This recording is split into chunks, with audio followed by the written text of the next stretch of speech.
European and Japanese drivers seem to have adapted to this track quite well, but there's a lot of American, a lot of other drivers that don't run for the money. Here we go. Rudy Hansen now out front. James Dean in that chase position. Rudy Hansen across the nose of the Ford Mustang. Look at James. He dives in the back. Now, boom. He gets back into the pocket. In that third outside zone goes Rudy. James Dean. See how he's mimicking the angle. He's a little bit of distance, but you can see just how he refines that Ford Mustang. Looks like his eyes. Oh, James Dean comes a little unwound, but then gets back to form. And then the sixth outside zone. Look at James. He's falling back. Does he have enough tire?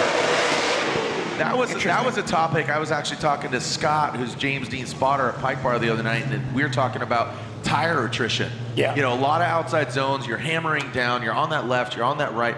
How will the tires survive? I think they are, but what happened with James?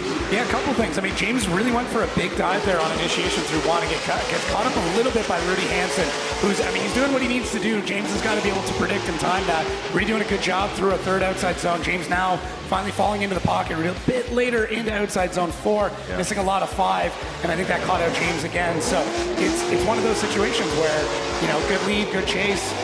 James provided every opportunity to Rudy, but I feel like there's a few spots in here where Rudy wasn't quite in the perfect spot, and James more or less had to make big corrections to keep in there. Yeah, so that's what you anticipate that threw off James. All right, well, I think so, yeah. Okay, so basically Rudy didn't set him up for success. Yeah, there's a few spots where he definitely could have cleaned things up a little bit more. You can see just not all the way out in that zone, so got to work on that a bit, but altogether a pretty good run from Rudy and James having to adapt through a lot of these parts. So it's definitely an interesting battle. I think James maybe thrown off a little bit, not super characteristic to see a few of those, but I do